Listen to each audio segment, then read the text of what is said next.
Welcome, everyone, to the regular council meeting for Tuesday, July 18th, 2023. May I have the roll call, please? Vice Mayor Sandu, Councilmember Papineau, Councilmember Farmer, Here. Councilmember Lozano, Here. Mayor Vandenberg. Here. Next, we will have the silent player, followed by the flag salute. If you'd please join me.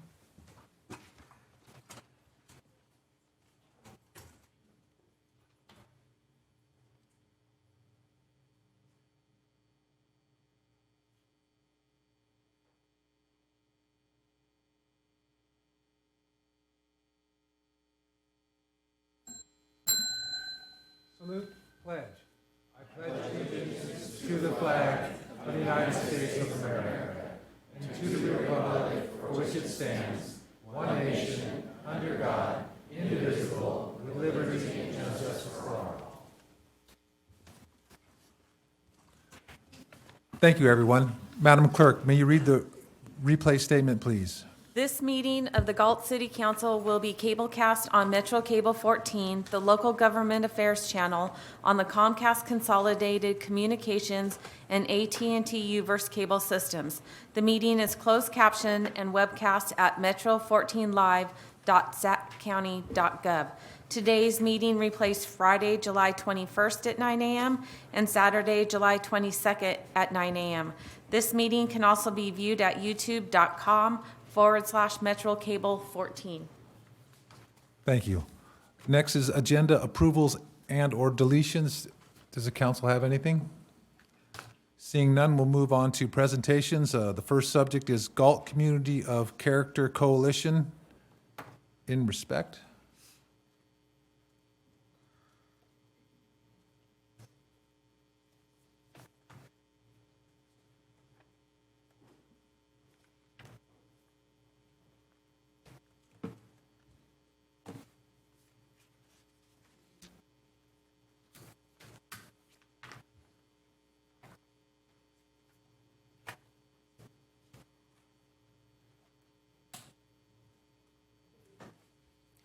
Tonight, we are honoring the long-standing, selfless, incredible volunteers of the Sunshine Food Pantry of Galt.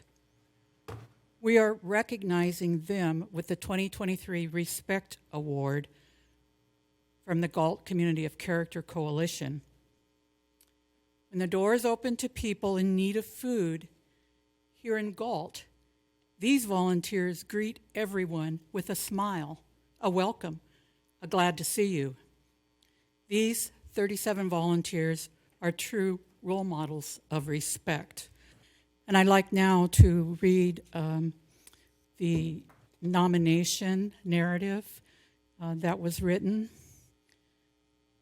14 years ago, a teacher saw hungry children in her classroom and asked if local churches might help. The Sunshine Food Pantry was born with the goal to meet the needs of Galt elementary students, 62% of whom are from socioeconomically disadvantaged homes. Since then, housed in the Galt United Methodist Church Social Hall, the food pantry's tireless volunteers have worked to provide food, encouragement, and human kindness for increasing numbers of households in which working adults cannot make ends meet and senior citizens cannot stretch their Social Security to include rent, medicine, and food. Respect is at the heart of all we do at the Sunshine Food Pantry. Respect for the people who come to us for help, respect for all our volunteers who come from many backgrounds, and respect for the environment in the way that we carefully sort recycling and food waste.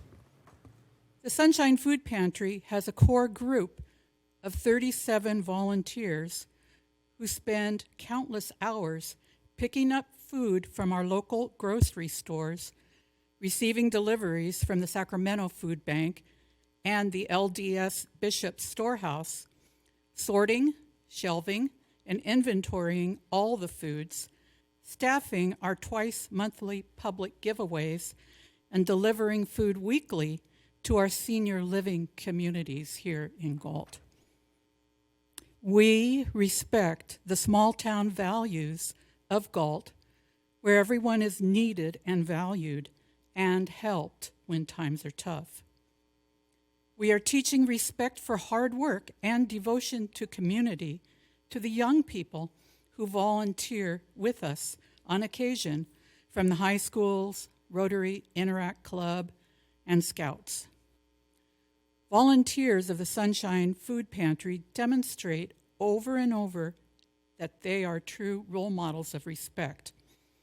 As a most valued and long-standing Sunshine Food Pantry volunteer who demonstrates respect so continuously and generously, you are hereby selected by the Galt Community of Character Coalition as a recipient of the 2023 Galt Respect Award. And I'd like now to read the names of those people. And first I will call up Faye Gaines, who nominated everybody here, the volunteers. And Faye is the director, CEO of the Sunshine Food Pantry of Galt.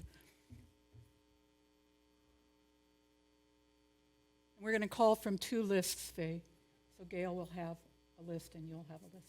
And we recognize that not everybody's here tonight. We have about 25 of these incredible volunteers that are here tonight. All right, so first up, I'm calling alphabetically by first name, is Betty Welch, if Betty's here. And we'll hold any applause until later. And if you don't mind, could we gather in the front just for one brief picture? Absolutely. Okay, great. Okay. And next is Betty Galler.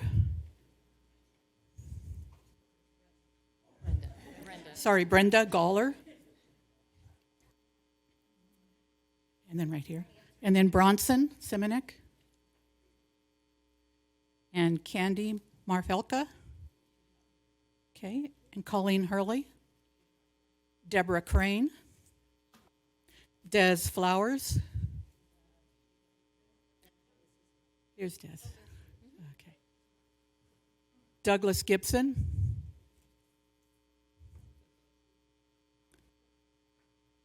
Earl Arantz. Ed Delgado. Ernie Plasencia. Faye Gaines.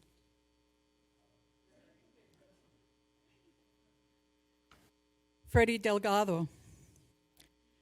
Grace Molson. Hazel Hicks. Jean Nelson.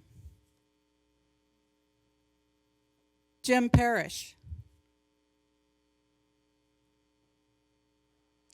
Jody Gaines. John Hicks. Jose Diaz. Katie Ronayne. Linda Halsey. Linda Seashore.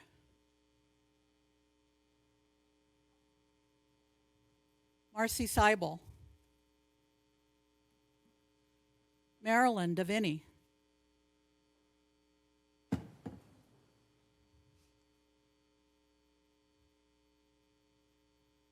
Mark King.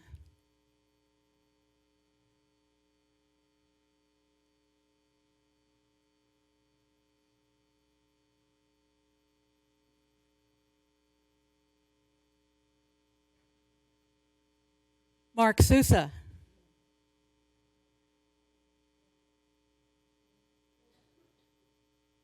Mark Stockman.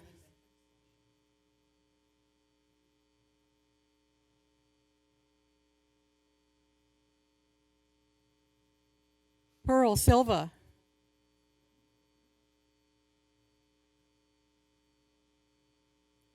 Robert Seibel.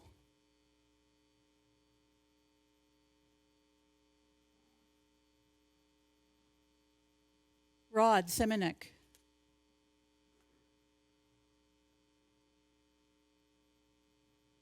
Sandy Bernadum.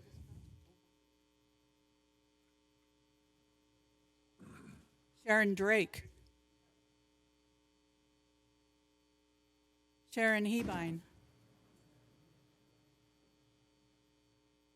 Stella Lopez.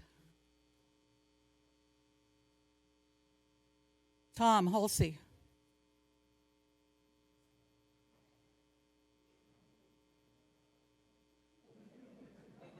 Tom Mastretti. Sorry, Tony. Yikes.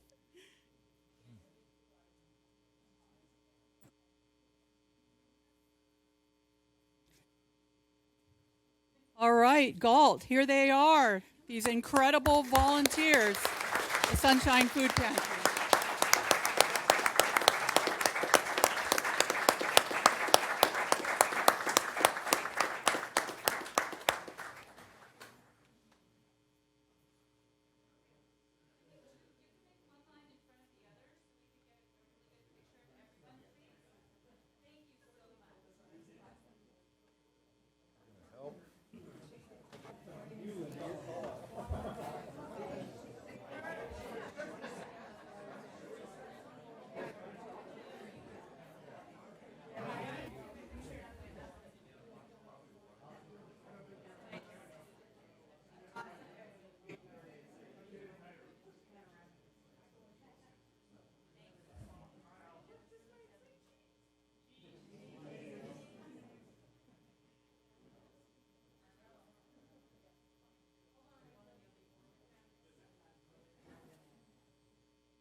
Our timer's once again on the fritz, so. Let's say something before they leave. I'll Hey, just leave it on. hey, folks. Yeah, Councilman Farmer would like to say a few words. Just before a lot of you take off, just want to say thanks to the Community Coalition for honoring those. But if anybody in this town that realizes doesn't realize what a volunteer organization, what impact they have, they could see here tonight. I mean, we had probably an eighth of the population of Galt up here this morning. So, but a lot of people may not realize that the Sunshine Pantry exists, or maybe what they do. And that, I think, is a testament of what you guys do, because you make such an impact in the community, but yet some people don't even know you're there because you're not doing it for gratification. You're doing it because you care.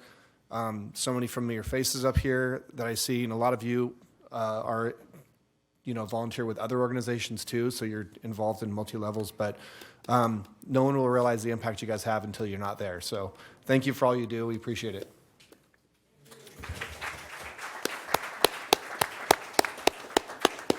I'd also like to thank the Sunshine Food Pantry for all of what Councilman Farmer said, but in addition to that, your partnership with other organizations in the community, your willingness to open your arms up and let Rotary come in and participate and be a part of the holiday box giveaways and things like that. And thank you to Faye for all you do. You're the cornerstone there, and we all know that. So thank you so much. And on behalf of the entire city council, including the two members that are not here, I'm absolutely positive they agree with everything these fine gentlemen just said. And so on behalf of the city council and the city, thank you so much for taking care of so many people every day, 365 days a year. It is very wonderful, and it's very much appreciated. Thank you.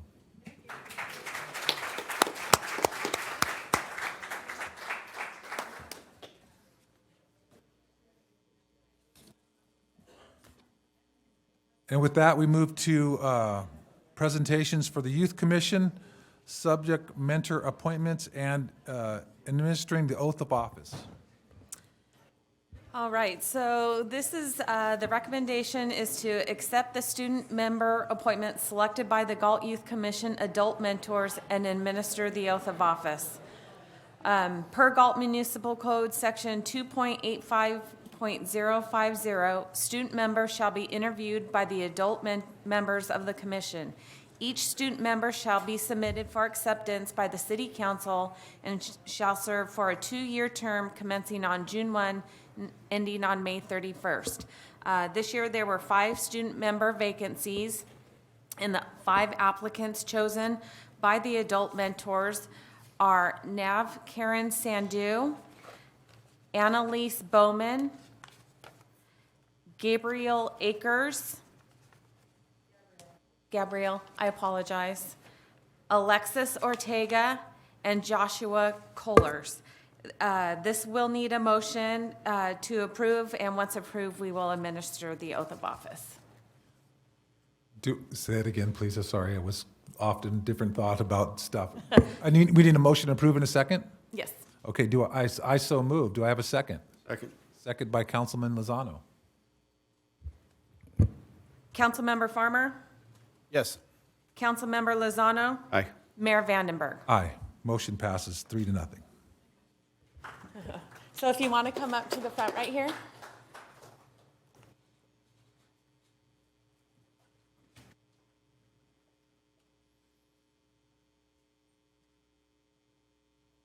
If there are family members wanting to take photos, you don't have to do it from the back row. You can come up and take photos.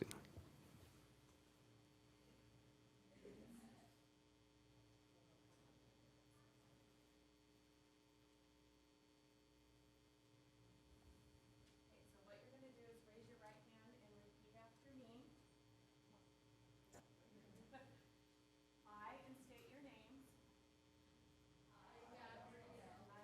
Do solemnly swear. That I will support and defend. The Constitution of the United States. And the Constitution of the State of California.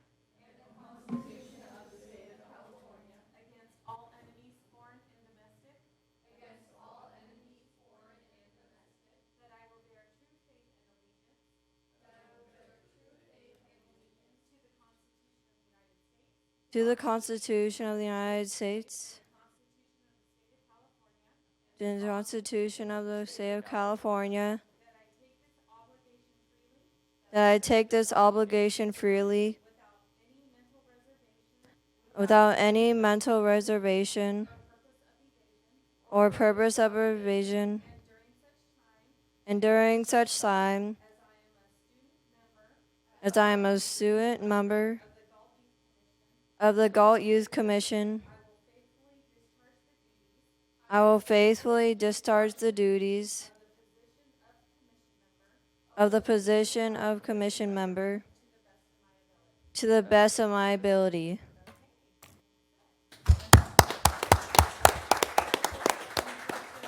Congratulations. Yeah, I just want to say, you guys didn't expect to have to promise to defend the Constitution tonight, did you? Thank you for those to apply. This is very important. Thank you for wanting to serve your city. Thank you to the ones in the back who are continuing on the commission. I know a lot of you and Josh. And so I just want to say thank you and look forward to seeing what impact you guys have in the community. Mr. Lozano? Yeah, thanks for your service, and I'm sure you'll have a great time. You've got great mentors that will help guide you, but this is your city also, and your input is very important for us in making decisions, so thank you for your service. Thank you very much, and good luck. All right. Mr. Mayor, if I may also address the commission. As you all know, I meet with you all usually right at your first or second meeting. The current members have heard this from me before, but the new members, I'll just let you know now. This city will be in your hands in somewhere between 10 to 15 years. So the dialogue we have with you now informs what that city looks like or what we look like in that time span. So we encourage you to be creative. We encourage you to be honest about what and where you want your city to go, and we'll see what we can do to tee those things up for you, okay? But congratulations to you all.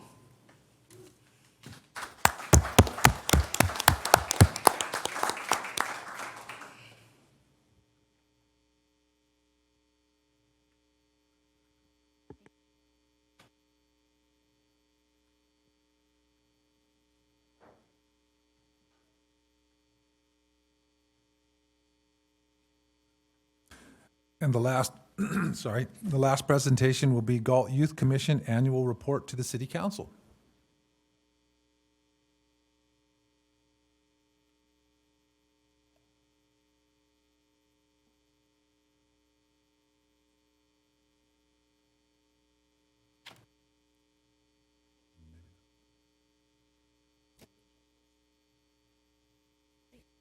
Good evening. My name is Alexa Malacuevas, and I'm joined by Josh Kohlers tonight.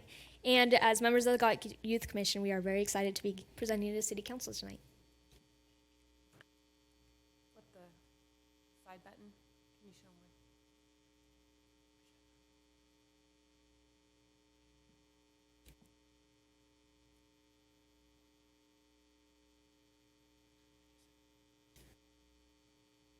more? All right. Thank you, Council.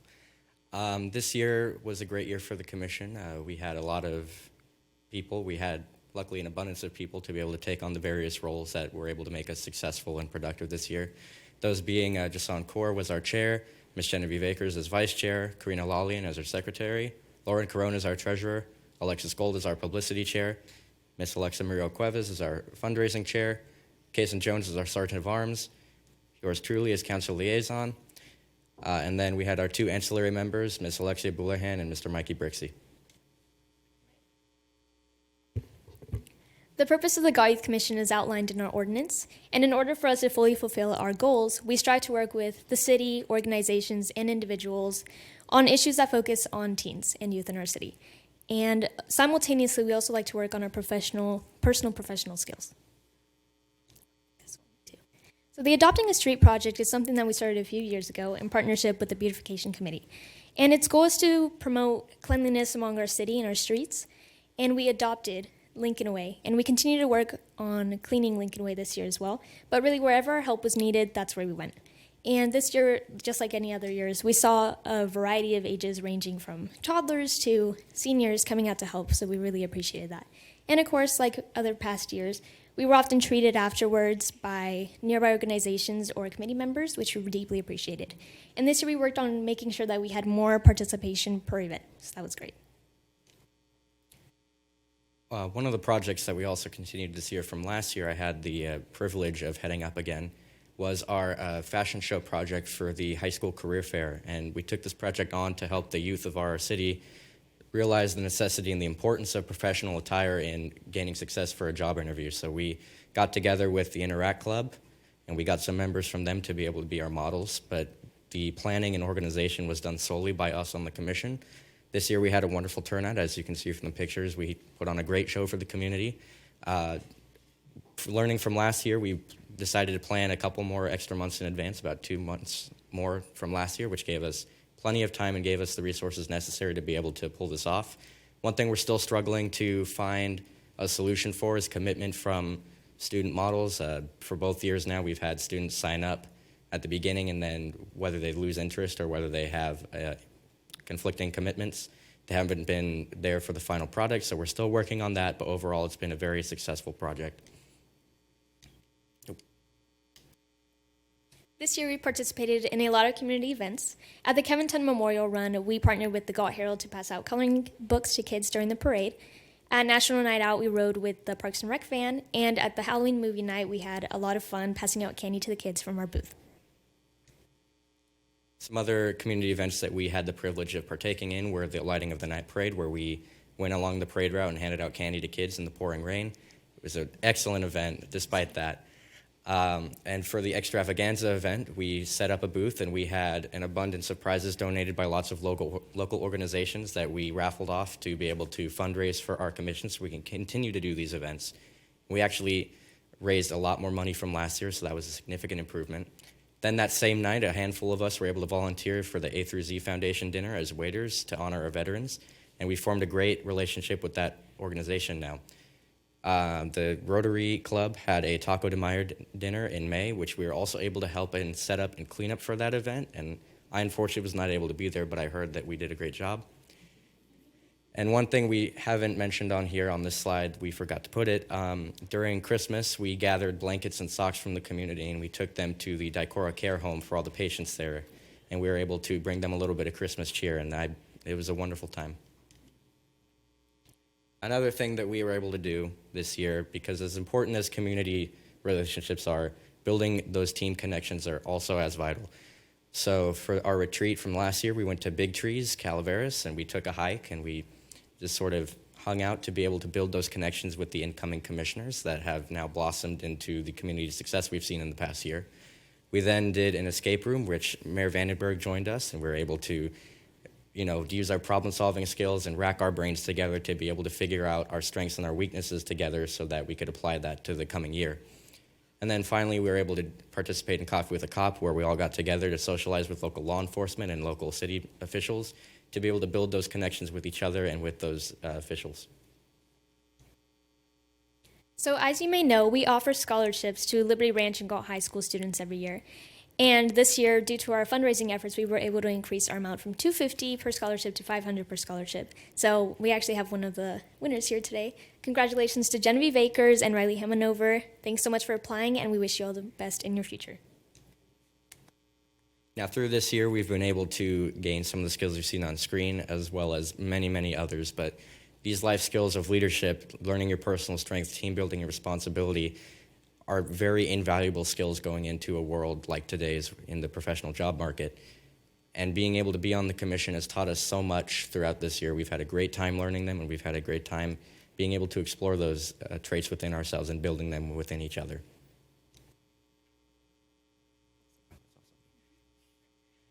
We'd like to thank the City of Galt for allowing us to be on this commission. It's a truly invaluable experience.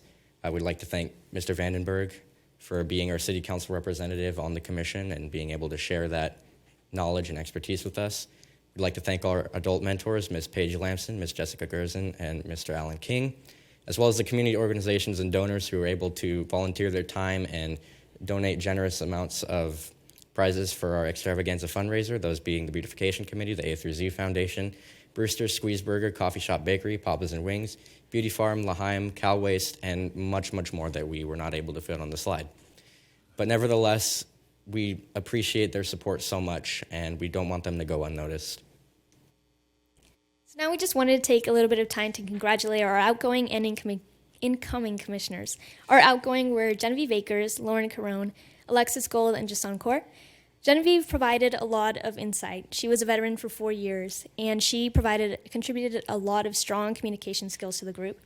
Lauren restarted our tradition of the extravaganza raffle. Alexis was able to keep us on track all the time, and Jason was able to not run, but guide us through this year with fun and responsibility on her mind. And of course, I wanted to congratulate all the incoming commissioners that were sworn in today. We have Annalise Bowman, Nav Karen Sendu, just making sure, and Alexis Ortega. So congrats, guys, and we cannot wait to see what you guys will do for the Guardians Commission. And of course, we have a returning who was also re-sworn in today, Joshua Kohlers, Alexa Merlo Cuevas, Alexia Bulihan, Mikey Brixey, Karina Lalian, and Kason Jones. So thank you very much. Are there any questions? Council members? Not really question, just again, thank you.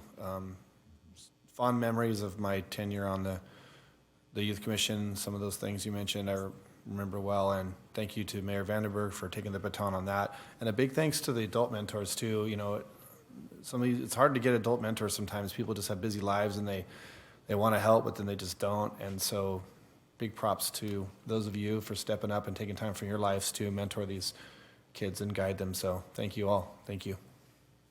Thank you very much. Yeah, thank you also. I just had one question. When you did that escape room, were you able to escape under an hour? Yes, we actually escaped with 17 minutes to spare. Oh, my goodness. Very good.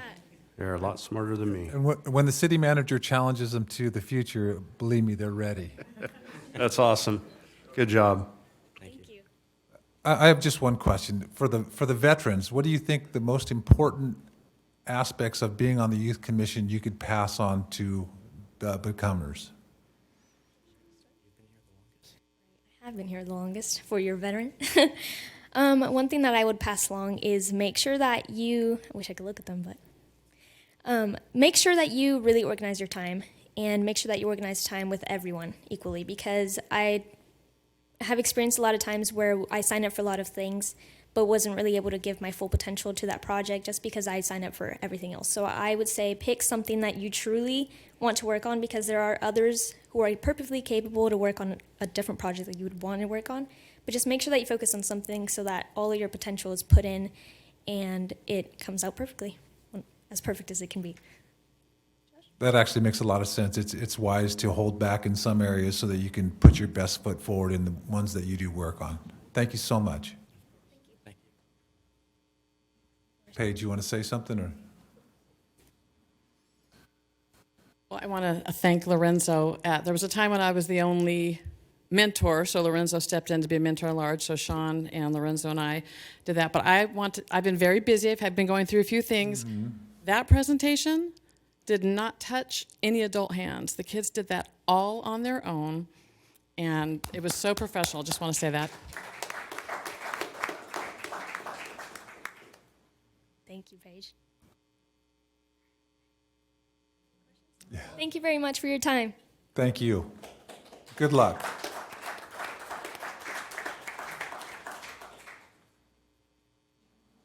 Next is public comment. Madam Clerk? Under Government Code Section 54954.3, members of the public may address the City Council on non-agenda items. The public comment section is for the City Council to receive comments, except for brief responses to questions. No discussion or action may be taken on any item that is not listed on the agenda. Please limit comments to a maximum of 5 minutes. Consistent with the City Council procedural guidelines, the mayor reserves the right to shorten the time limit for speakers to ensure the efficient and timely completion of all city business on the agenda. Public comments may also be submitted as noted above via the options listed on the first page of the agenda. We have one public comment, and I will be timing it from my phone because our clock is... Yeah, I saw it malfunction earlier, so thank you. Elizabeth McDaniel.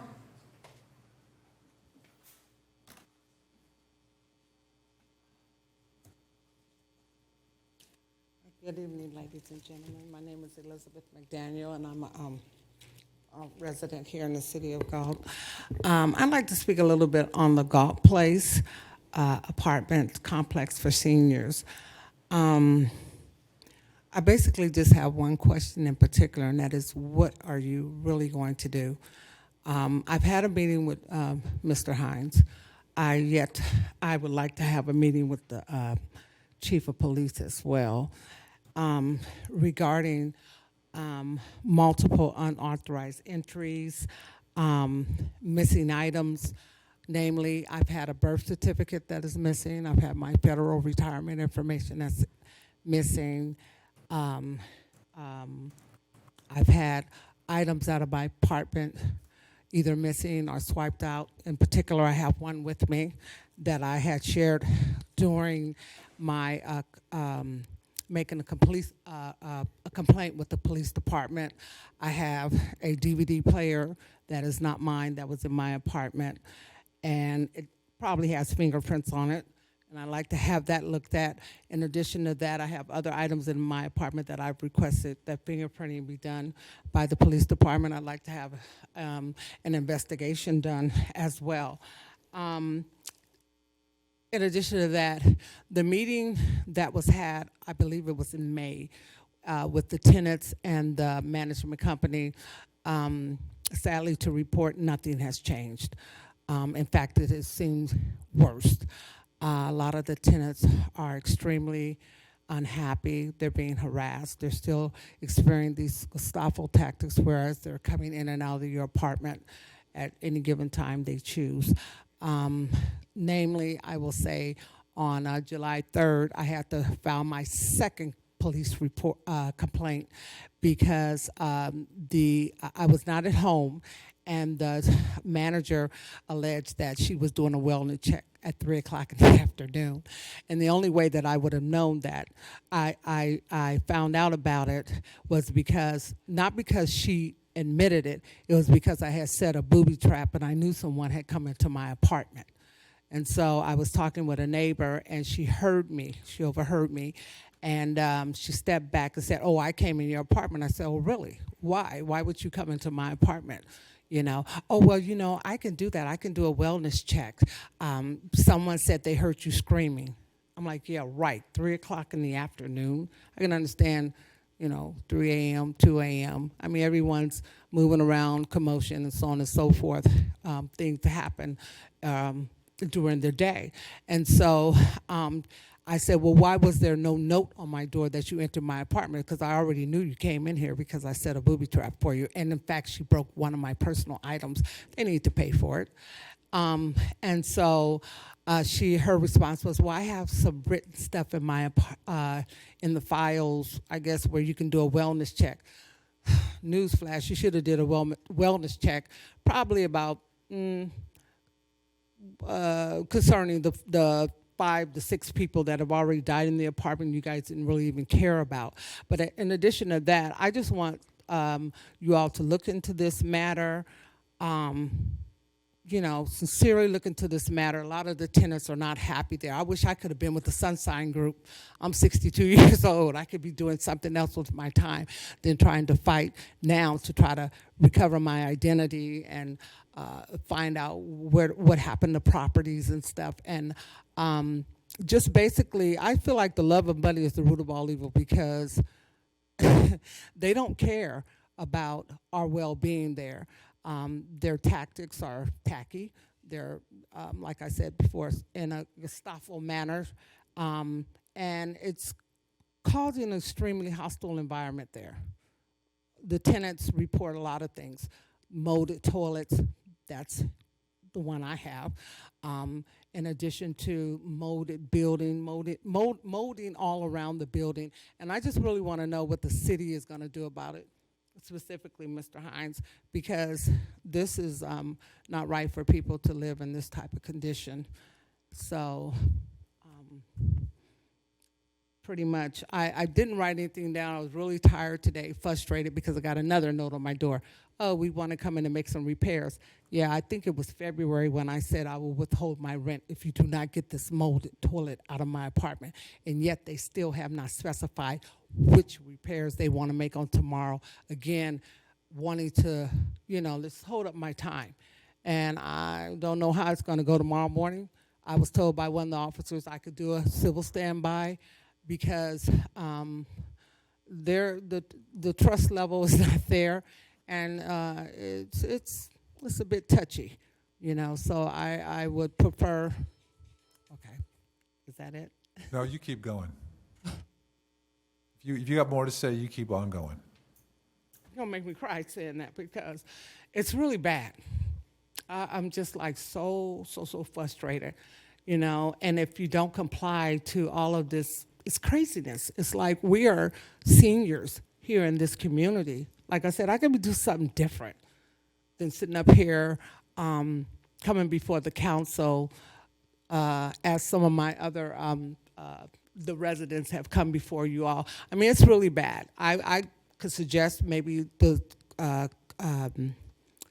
city manager and maybe the police department, you guys can come together with us and have some type of meeting or something, because things are getting really bad. I've heard a lot of stories, and they were not nice, of some of the things people are, you know, they're angry. Yeah, I've received cold calls from people with similar concerns. So it is noted. I have asked about it. The city is not in the best position to do. I mean, some of the things they complain about are like raising a rent are legal. I can't get into a back and forth with you. I'm sure. Yeah, I know. It's just the mold. I've withheld my rent. I'm not going to pay them. period. You get the toilet out, and then maybe we can negotiate, because at the end of the day, I've been living in an inhabitable situation. I'm a senior, but I have one of those chair potties that I use, and, you know, I've expressed my concerns to them. It just goes on deaf ear. So, you know. I'm sure the city manager would be happy to talk to you again. Yeah, I'd like to have another meeting with you.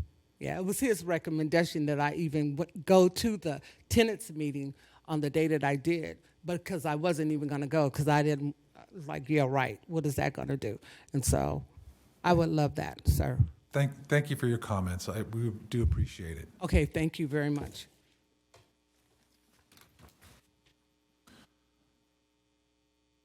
With that, we will reports by city council members on regional boards, commissions, and/or committees. Councilman Farmer. I actually don't have anything official to report, so thank you. Thank you, sir. Councilman Lozano. The only thing I have is I attended the final Revenue and Taxation Policy Committee meeting for the California League of Cities, and we put forward unanimously a couple of items to go to the general meeting in regards to, one of them is in regards to sales tax sharing agreements, and all of this information's on the Cal Cities website, so if you want to check it out, it'll be on there. And then the other thing is reconciliation of existing policy and guiding principles to reflect definition of equitable e-commerce sales tax distribution. And essentially what that does is that takes a look at where that 1% goes, sales tax that's recovered goes in, whether it goes to the jurisdiction in which the product is mailed, or the distribution centers, which many of those are getting, many distribution center jurisdictions are getting a ton of money for that. So that's going to go before the general council in September at the general meeting. And that's all I have. SACOG and CSD 2x2, we have meetings in August. Thank you, sir. That's on. Thank you, sir. Was that an expansion of what they voted on last time for sales tax, you know, like for Amazon? My understanding is another run at it from a different angle, yeah. Okay, Yeah. very good. I was not able to attend the Consumers Groundwater Authority meeting. Mr. Sellings is my cohort in that matter. If there's anything of particular interest, sir? No, there were a couple of housekeeping items, and there were a couple of grant opportunities that the consultant was soliciting the board's interest to pursue or not, and the board declined those opportunities simply due to a lack of funds available for the match that was required for the grants. So, Okay, thank you, sir. With that, we'll move on to information and consent calendar. Is there any public comment on this item, Madam Clerk?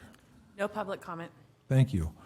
It is recommended that items 1 through 8 be acted on simultaneously unless a separate discussion and/or action is requested by the council. How does it please the council? I'd like to pull item F7 for a couple quick questions, Mr. Mayor. Okay, so we will pull item F7, and if that's the only item, I would be looking for a motion to receive file warrants for the period ending July 6, 2023, the minutes of the regular meeting for June 20th, 2023, treasurer's report for period ending May 2023, approval of project expenditure plan, Transportation Development Act claim for fiscal year 2023-2024, water recycling funding program grant application, adoption of an ordinance providing for a no parking zone on a portion of Marengo Road, and 8, Old Town Water Main Replacement Project, CHIP 53AN Engineering Service Contract Award, CEQA, exemption section 15302 and 21080.21. Do I have a motion? So moved. So moved by Councilman Lozano, seconded by the mayor. May I have a roll call vote, please? Councilmember Farmer? Aye. Councilmember Lozano? Aye. Mayor Vandenberg? Aye. Motion passes 3-0. Next is item F7. Subject is resolution authorizing the city manager to execute a deed restriction on city-owned parcel APN 150-0290-046-000 for Agora Aquatic Center. Mr. Farmer. Yeah, thank you, Mr. Mayor. The staff report on this seemed fairly straightforward. I didn't really have any initial questions, but I did have a couple citizens reach out to me today with some questions, and just for that, I felt the need to just pull it just to get clarification publicly. Is what it appears to me, and I don't know if this is a question for Mr. Hines or Mr. Solis or our attorney, so please feel free, whoever, jump in. It seems to me that this is just a housekeeping item. We recently got some funding through Prop 68, but in order to do that, we have to have this sort of deed restriction, and I'm misunderstanding that deed restriction is basically just saying that we're going to continue operating said property for its current use through a certain year. I mean, is that the gist of it, or? Yeah, council member, I can probably answer that question. And I've got Mr. Griffin here if there's anything further clarification. If I misspeak, he can correct me. Essentially, you know, a condition of the Prop 68 grant funds from the state was, and these are recreational grant funds, so is that essentially the property will be used by the city for recreational purposes for that 30-year duration. So that's essentially what the restriction is, meaning we couldn't sell it and somebody turn it into a commercial property or something like that. So essentially, the state's giving us these grant funds for this recreational purpose, and that we're not going to turn around at some point down the road and sell the property off or use it for something else, say. So I was just trying to understand why they would require something like that. The purpose is they just don't want to give you money, and then you invest in this property, make it nice, and then pass it on to a new owner for something else, or? Correct. Okay. And that's kind of the way I understood it, but again, just because the questions I got, I was like, you know, I just want to make sure I was explaining to the public correctly. And so. It's kind of similar to the market property, if you will. Yeah, right.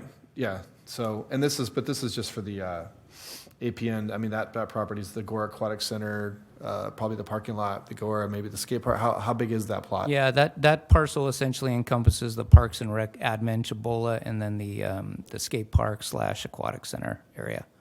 So it doesn't restrict us from, you know, obviously we use the money to do upgrades to the heaters and stuff, right? It doesn't restrict us from really doing anything, like if we ever wanted to upgrade the Chipola Center or anything like that in the future, or just as long as we're still using it for Parks and Rec purposes, it doesn't change uses, right? That's correct. Recreational. Yeah, okay. That's correct, yes. All right, well, that's the only question I had, and I thank you for the clarification. Sure. Councilman Farmer, can I just add that we also have this stipulation on a couple of other properties that we've gotten grants for, the Hoshville property, Walker Park, so it's not uncommon. Like you said, when they offer you money, they want to make sure that the property still is used for recreation, so this isn't a one-off, this is what they do. Okay, makes sense. Thank you, Mr. Solis. Thank you, Mr. Mayor, that's all I have. Thank you, Councilman Farmer, and thank you for bringing it up. I actually had some of the same concerns, and I appreciate Armando adding that. I was not aware of that, and because of where that property's, you know, situated in the city, I was a little concerned. I'm glad that this is just put in the public square. So with that, I would be looking for a motion to adopt a resolution authorizing the city manager to execute a deed restriction on the city-owned parcel APN 150-0290-1046 Quad 0 for Agora Aquatic Center. So moved by the mayor. Do I have a second? Second. May I have a roll call vote, please? Councilmember Farmer? Yes. Councilmember Lozano? Aye. Mayor Vandenberg? Aye, motion passes 3-0. Thank you. Next is scheduled matters of notice of public hearing. First is Westside Lighting and Landscape Maintenance District 1990-02 public hearing approval engineering report confirming the assessment diagram and assessment to Levied and Levying annual assessment fiscal year 2023-2024. So first we will receive the presentation.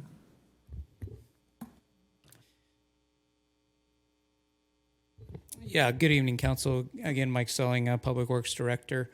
We've got 3 Lighting and Landscape District annual assessments tonight, so I'll be making the presentations. And then we'll have a separate public hearing, I believe. I'm looking at the city attorney for each one in between. So the only thing I would recommend, though, is you could do a presentation, open up all at the same time if you wanted, to expedite the process if the council wanted to. Or you could take them do 3 separate public hearings. You have all the presentations ready to go, Mike? I do. So at the Okay, so then we will do the second subject as well. Northeast Galt Landscaping and Lighting District Public Hearing Approval and Engineering Report confirming the assessment diagram and assessment to levy and levying the annual assessment of fiscal year 2023-2024. And item 3, the City Galt Landscaping and Lighting District Number 3 Public Hearing approving the engineering report and confirming the assessment diagram, assessment and levying of the annual assessment for fiscal year 2023-2024. Go ahead, sir. Okay, well, good evening again, Mayor and council members. This is the first one of the 3 hearings tonight or the single hearing tonight for the city's lighting and landscape districts. As we often refer to them, or as LLD is the acronym. Government's always got to have an acronym, right? So this public hearing, or this first one for the Westside Lighting and Landscaping District, is to consider levying the annual assessments for FY 22 or 2023-24.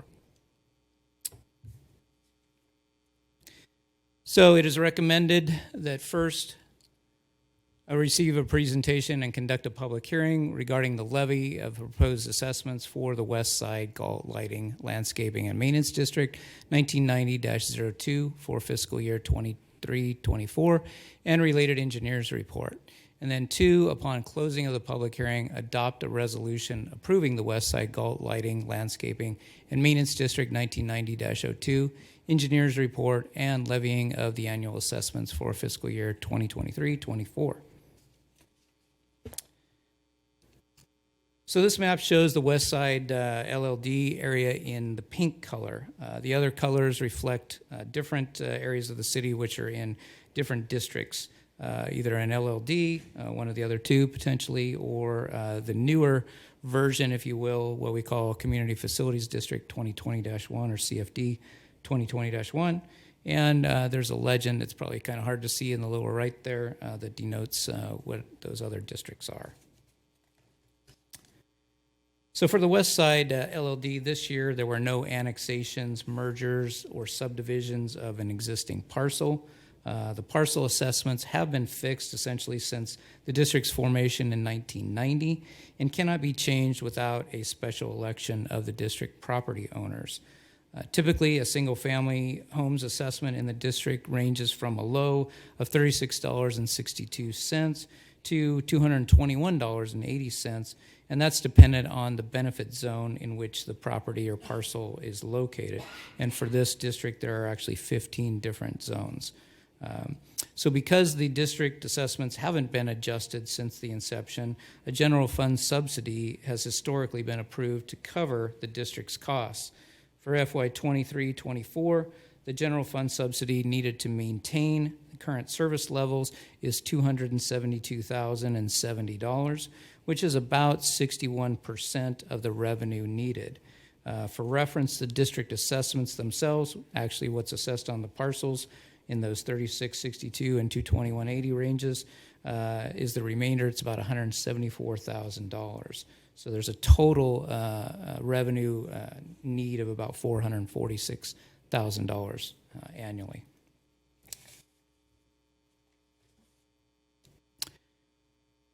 So again, Mayor and council members, this concludes my presentation, and I would request, well, I guess we'll be requesting to move on to the next presentation, and once these presentations are complete, to open the public hearing, take any comments, and upon closure of the public hearing, consider adopting the resolution to continue the levy of the assessments for FY 23-24.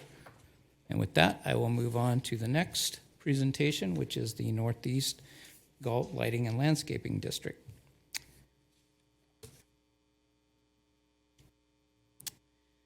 Again, basically the recommendation is to receive this presentation, conduct the public hearing regarding the levy of the proposed assessments for the Northeast Galt Landscaping and Lighting District for fiscal year 2023-24 and the related engineer's report.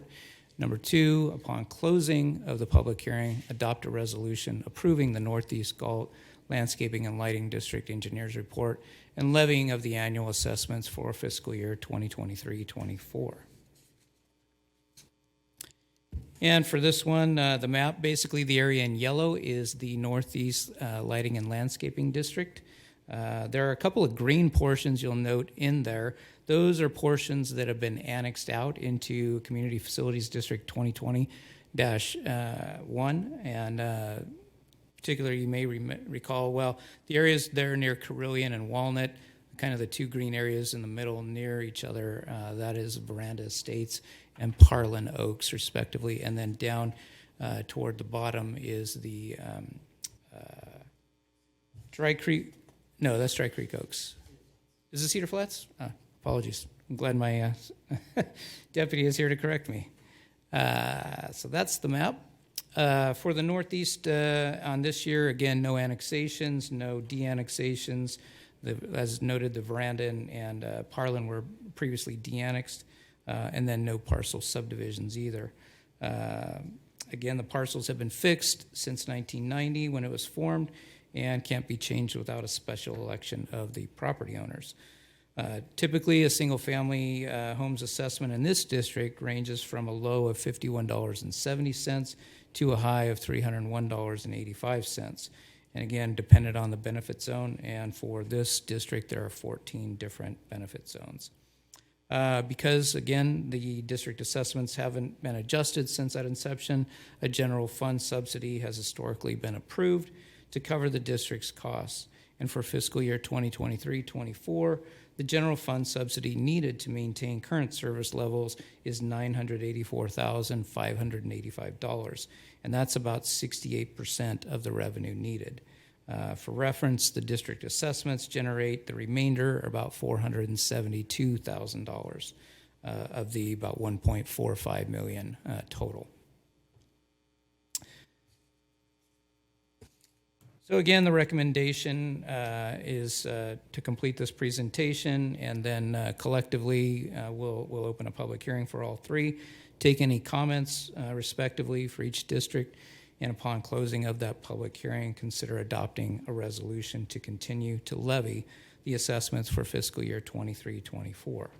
And with that, I will move on to the third.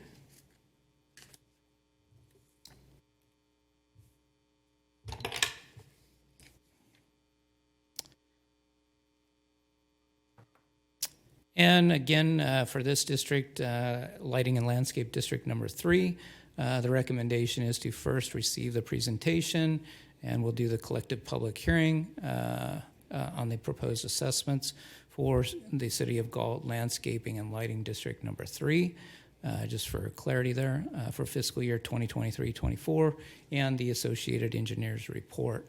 And number 2, upon closing of the public hearing, adopt a resolution approving the City of Galt Landscaping and Lighting District number 3 engineer's report and levying of the annual assessments for fiscal year 2023-24. And again, the map here is showing the LLD number 3 in blue. So those areas in blue that are kind of scattered out, that is the LLD number 3 areas. And so again, for this district, there were no annexations or subdivisions of any existing parcels, no de-annexations. The assessments per parcel, this one is different. And I want to kind of pause here. This district actually does allow for a CPI or Consumer Price Index annual adjustment. There's a minimum adjustment of 1.5%.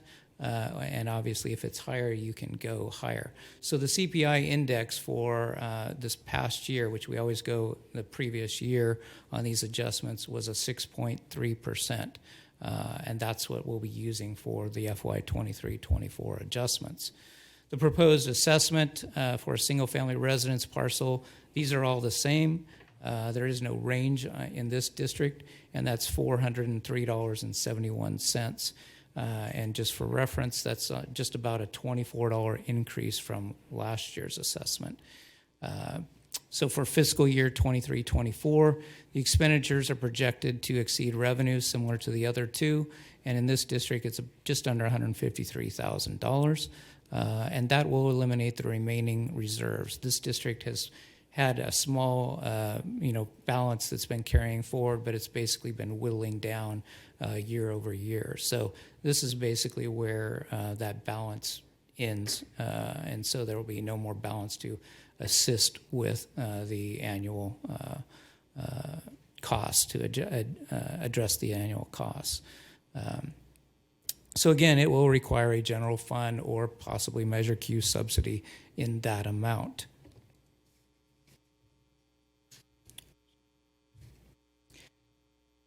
I'm just going to let you know on the percentages here. I made a note. That 153,000, that's about 41% of the revenues needed. The remainder is basically split out. About 85,000 is the fund balance that'll be essentially taken out, and then the actual assessments generate about 125,000. So, and with that, again, the recommendation after the presentation is to open a public hearing for this Lighting and Landscape District number 3, along with the other two.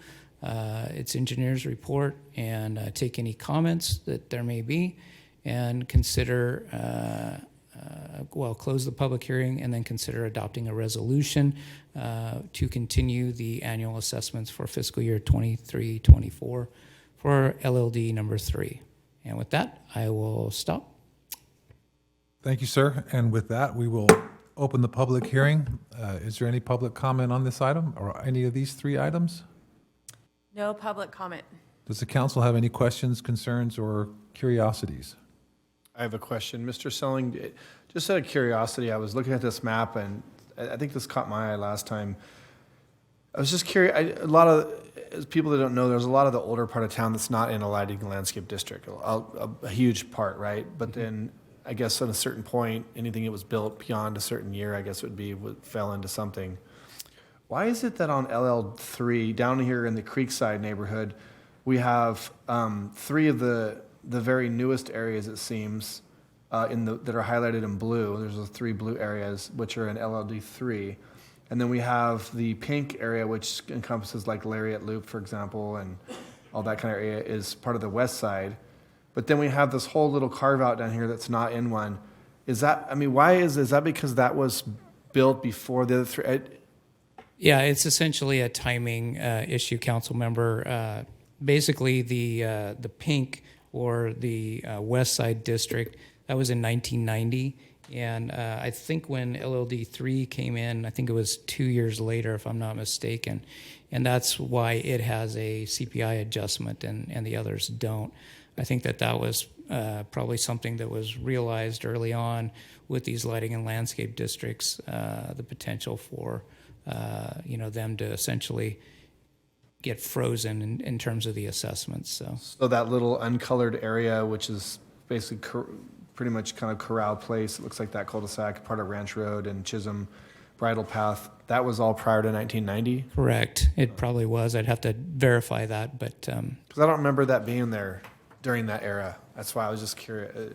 But it has to be. I just probably don't remember the. Yeah, we'd have to research it. I obviously haven't been around that long, but we'd have to check and see if that was the case or why that wasn't. Just curious. Maybe you can just let me know later on. Sure. I'm just curious for just knowledge. So thank you. Sure.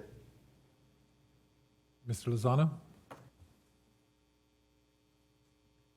No questions. I just have a comment, and I seem to say this every year and have for the last at least 12 years since I've been dealing with these. I think we need to look at whether there's an advantage to revamping these zones in terms of how the tax is collected, and because lighting and landscape districts, for the most part, are a broken system, and it was my understanding it was a response to Prop 13. And so we have these clunky kind of zones that only collect a certain amount per year. One of them has a CPI adjustment. So for instance, our people in Lighting and Landscape District 3 are going to be being charged $24 more a year, while, let's say, the Northeast landscaping area will still continue to pay about $99.44 a year. And so I think that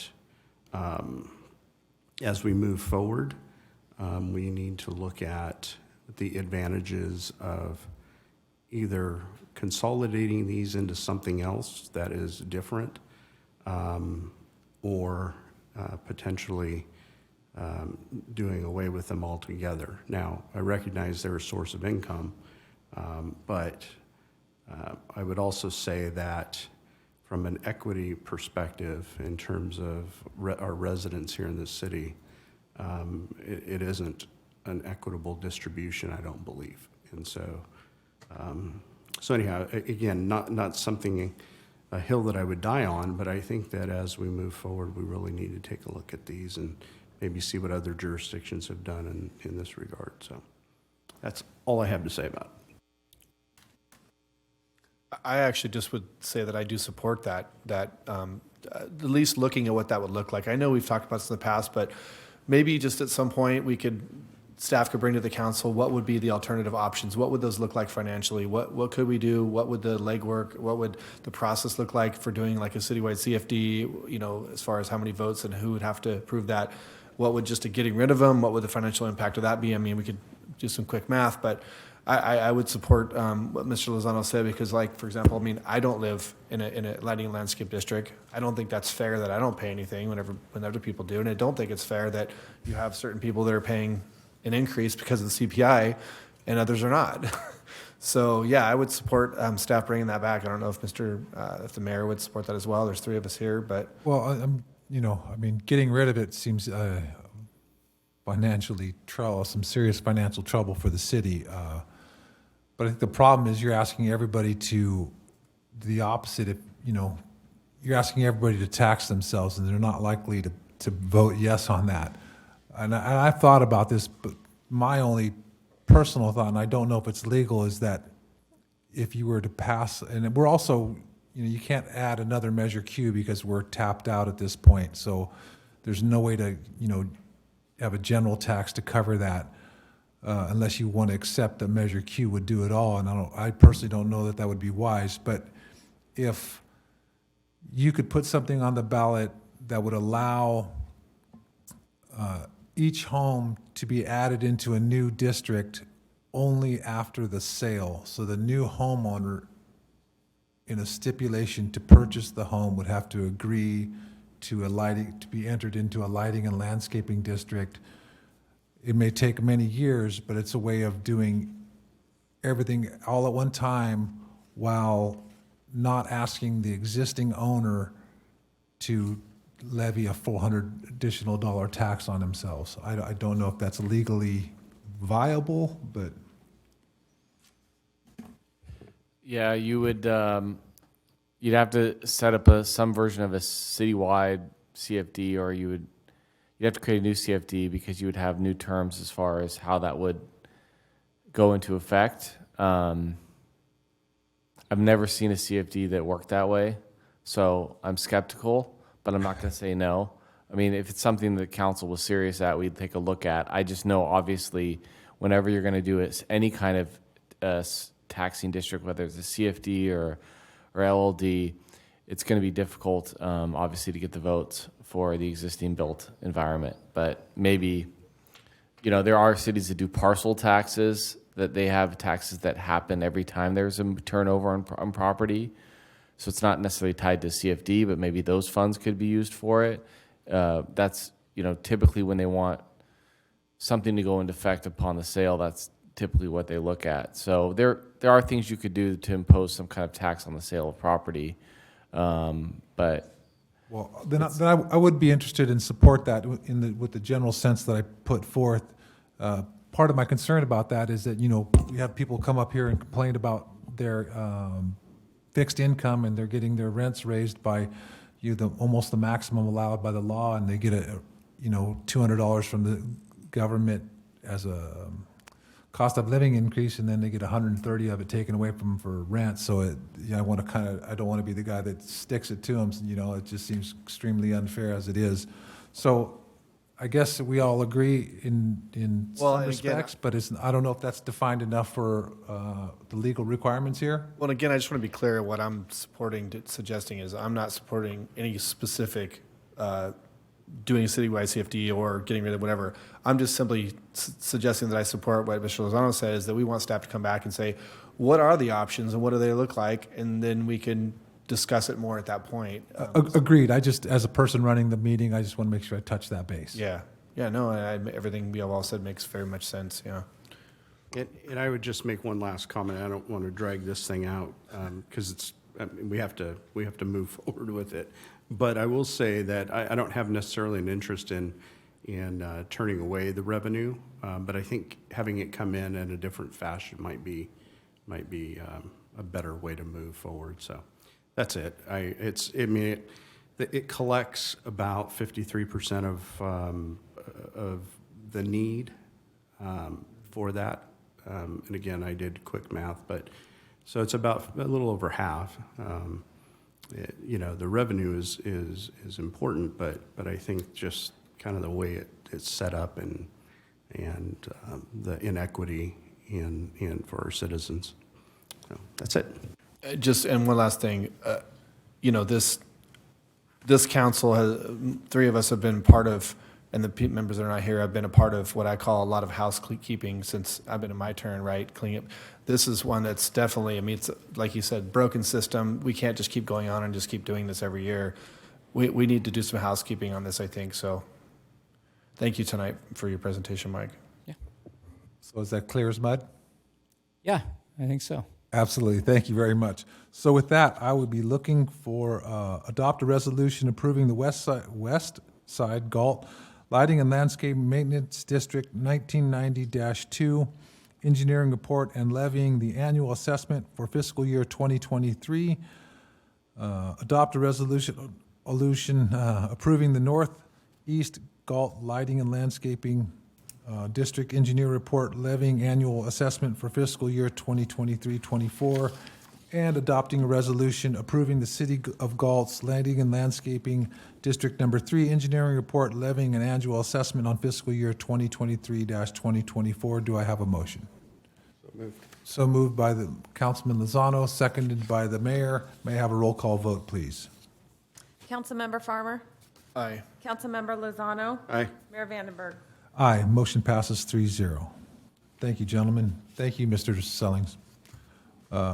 Now on to regular calendar. So, City Council office, subject is Measure R, Independent Citizens Oversight Committee appointments.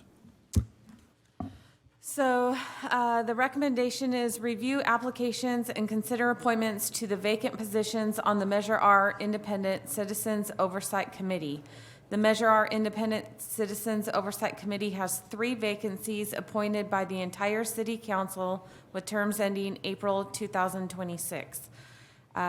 We advertise the vacancies in the local newspaper, on the city's website, and social media. One application for reappointment has been received by Glennis Nelson, and an application from Marcia Mooney and Paul Harvey have been received, both of whom meet the required qualifications. Again, this is the city council appointment, so a motion will be needed. And I don't see anyone in the, are you Mr. Harvey? Okay, I don't see any members. Okay, so there's. But the applications were attached, so. Okay, so there's none of the applicants are here to speak, and does this require public comment? Is there any public comment? No public comment. Okay, with that, do I have a motion from the council members or a statement? Yeah, I'll make a motion to approve to recommend that we approve all 3. I do know 2 of the members, the new members that have applied, or applicants, I should say, and I think they would be great choices to serve. So I'll move that we approve all 3. Mr. Farmer. Yeah, and I'll second that, also with the comment of appreciate the applicants, and thank you to Ms. Nelson for reapplying. So, Thank you, sir. With that, may I have a roll call vote, please? Councilmember Farmer? yes. Councilmember Lozano? Aye. Mayor Vandenberg? Aye, motion passes 3-0. Thank you for showing an increased interest, people. Next is communication, city clerks. Is there any communications? None this evening. All right, thank you. City clerk's report, subject city council meeting of August 1st, 2023. So due to National Night Out, which is on August 1st, 2023, to accommodate the attendance of city council at the National Night Out events, staff is recommending an earlier start time of 3 p.m. for the regular scheduled city council meeting, which is the time we've changed it to in the past. Is there any objections? Need a motion yet? Do have I have so moved to accept 3 p.m. as the start time for August 1st, 2023. Do I have a second? Second. Second by Councilman Lozano. May I have a roll call vote, please? Councilmember Farmer? Aye. Councilmember Lozano? Aye. Mayor Vandenberg? Aye, motion passes 3-0. Next is League of California Cities Conference Delegation of Voting Delegate. Report, Ms. Hubbard. So the recommendation is appoint a city council member voting delegate and up to 2 alternates if desired at the League of California Cities Annual Conference and Expo, September 20th through September 22nd, 2023. This year's resolutions to be voted on are not ready at this time. However, the league should be providing this information by the end of July, which I will be providing to city council once received. Councilmember Lozano has already requested to attend the conference, and city council may choose to appoint Councilmember Lozano as the voting delegate.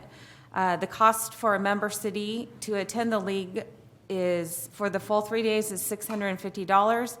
The cost to attend just the Friday conference is $350. There are sufficient funds in the council budget to send 1 council member. However, appointing alternate members are not budgeted at this time. So even though it's recommended to have an alternate, if we do You that. can choose if you want. In the past, we have not done an alternate. Right, but it would cost, right? Okay, so I propose that, I have a question. Mr. Lozano, in our reports from City Council, you mentioned an item that is going to be there or potentially, so it's just not official yet? Yeah, it will be there. The Revenue and Taxation Committee is one of, I believe, 5 policy committees. And so that will be one of 2 resolutions that I believe are going to move forward to the voting body. So, Okay. along with public safety and community service and all that. I would add that I did get a call today from the president of Cal Cities, Ali Taj, who's a council member down in Artesia, and asking me to be a part of the resolutions committee, which will vet all of the resolutions coming into the full membership. So I told him that I'd be willing to do that. So not only will those 2 that I mentioned earlier I'll be able to look at, but it appears the balance. Thank you, sir. I move to select Mr. Lozano as our representative. Mr. Farmer? If Mr. Lozano is fine doing that, then I second that motion. That's a first and a second. May I have a roll call vote, please? Councilmember Farmer? Yes? Councilmember Lozano? Aye. Mayor Vandenberg? Yes, and we will not have a motion for a backup. Just, that no vote or nothing, just want to make it out there. Okay. So with that is communication by staff? No communications from myself or most of the directors. We do have one communication from Parks and Recreation Director Armando Solis. Good evening, Mayor and City Council. I just wanted to take this time to thank a couple of people for our Independence Day celebration. This is the first meeting we've had since then, and I'd like to thank the continued support of Cal Waste, SMUD, and Best Western as sponsors, including the Galt Herald and Galt Sign and Graphics. They continue to support this event and help us put on something very special for this town. Now to departments, the police department with the traffic control, public works, and getting the roads blocked. Incredible job working together. The aquatic center staffing for the fireworks on the pool, market staffing, basically doing everything from the Saturday market to the parade to the run, and our parks division getting everything ready and prepared for that event. They did an incredible job. It was hot, long hours, and I want to thank them and show my appreciation to all of them. Mr. Mayor, that concludes staff comments. Thank you, sir. Next is comments by city council members, agenda and future agenda items. Councilman Farmer. Wasn't ready to go first. Just that I want to thank Parks and Rec and Public Works, Galt PD, everybody that was involved with the IDC. It was obviously a fabulous event. Every year I hear people say that they think it was larger than last. I mean, it does seem that way every time when you're in the parade and see how many people. You're just like, wow, and it's kind of shocks you each time. So I would like to believe that it's getting better and every year, and I know that wouldn't be possible if it wasn't for all the hard work of all the people that make that happen, from, like Mr. Sully said, road closures, to the people that actually plan the event, coordinating all of it. It's a big endeavor. It really is I feel like is the premier event that Galt has every year. And you know, the 4th of July is the American holiday, so what better than to do is celebrate huge with a big town. I just want to make a comment that the guys that come with the military vehicles made a comment to me that they do a lot of these types of things in other towns, and they're always shocked at how huge the turnout is for Galt, being a small town. So kind of made me feel pretty good, and I just want to pass it along to those that made all that happen. Other than that, just that I want to thank the police department and Mr. Hines for the press statement regarding the burglaries, and I want to thank the PD for your hard work on that. I know you guys are out there pounding the pavement very hard right now, and I'm confident you guys are going to get to the bottom of this. So I just ask the community to be vigilant and be patient. See something, say something, and share any information you have. And it's going to take a community to do this, to get to the bottom of this. So other than that, I don't have anything else, Mr. Mayor. That'll conclude my comments for tonight. Thank you, sir. Councilman Lozano.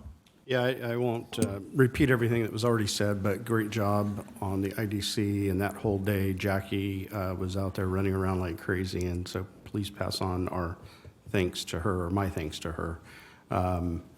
I did want to mention that this Friday I'll be attending the Sacramento Valley Division of Cal City's meeting in Lincoln. It's a quarterly meeting that rotates around, and so I'll report back out on that. And I think that's all I have. Thanks. Thank you, sir. The 4th of July parade, I thoroughly enjoyed myself. I received a similar comment from the people with the military vehicles that they always enjoy coming to Galt over many other venues. I think Jackie did a wonderful job being thrust into the position of authority. She handled herself like a professional under a barrage of questions and I guess what would be awkward moments. She did a great job. Now, I'm just curious because I actually, after the parade, I had to go to work that day, drive to Sassoon City. So I'm curious if anyone would tell me how the market went that day, because both were going on simultaneously. From what I was told, due to the heat, it was probably done around 11 o'clock, 11. By 12 o'clock, it was pretty much over, but it goes until 2. Well, that's pretty understandable, all things considered. Okay. I think it was better than what I expected it to be with the heat, though. Honestly, I thought it to be much worse because it was so hot, but it was still a really good turnout. So, yeah. Very good. And I also wanted to thank the PD and the city staff in general for the responses to my questions. It's a tough situation, so I appreciate the continued effort. And with that, we'll end the meeting at 7:25 p.m.